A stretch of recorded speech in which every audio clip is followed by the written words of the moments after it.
Hello friends, ഇമ്പലൊക്കെപ്പുണ്ട് മറ്റൊരു വീഡിയോയിലേക്ക് എല്ലാവർക്കും സ്വാഗതം. ഇന്നൊരു ഓഫ് ഡേ ആയിരുന്നു.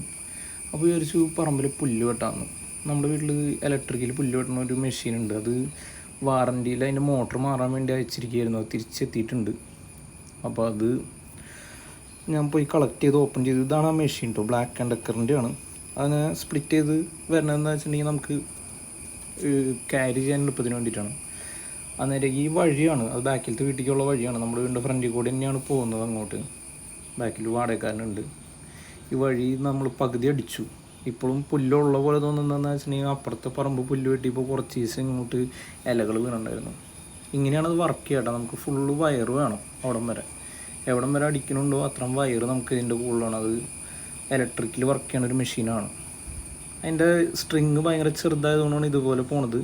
അധികം നേരം ഉപയോഗിച്ച് കഴിഞ്ഞാൽ ആ മെഷീൻ്റെ എന്താ പറയുക, മോട്ടറിന് അത്ര കപ്പാസിറ്റി ഉള്ളൂ. നമുക്കിപ്പോൾ കുറച്ച് ദിവസം നമ്മുടെ സ്വന്തം ആവശ്യങ്ങൾക്കൊക്കെ ഉപയോഗിക്കാൻ പറ്റുന്ന ഒരു നല്ല മെഷീനാണ്. അങ്ങനെ പറമ്പിലത്തെ പുല്ലൊക്കെ അടിപൊളിയായിട്ട് വെട്ടിക്കഴിഞ്ഞ് ഇനി ഇവിടേക്കൊന്ന് ക്ലീൻ ചെയ്യാനുണ്ട്. അത് പതുക്കെ വേണം ക്ലീൻ ചെയ്യാനായിട്ട്. ഇത്തിരി സോഫ് കിട്ടുമ്പോഴും ഒക്കെയാണ് ഈ പരിപാടികളൊക്കെ ചെയ്യണത്. പിന്നെ നമ്മളിവിടെ മുളക് നട്ടിട്ടുണ്ട് ഗ്രോ ബാഗിൽ. കുറച്ച് ആയിട്ടുണ്ട്. പ്രീമയുടെ വീട്ടിൽ നിന്ന് കൊണ്ടുവന്നതാണ് മുളക്.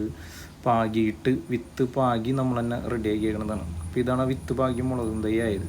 ഞാനിപ്പോൾ ഗ്രോ ബാഗിൽ മണ്ണൊക്കെ നിറച്ച് കൊണ്ടുവച്ചുകൊണ്ടിരിക്കുക അതിൽ നടാൻ വേണ്ടിയിട്ട്. അതിപ്പോൾ അതൊക്കെ ഇനി നടണം. ഇന്ന് സമയം കിട്ടുമോ എന്നറിയില്ല.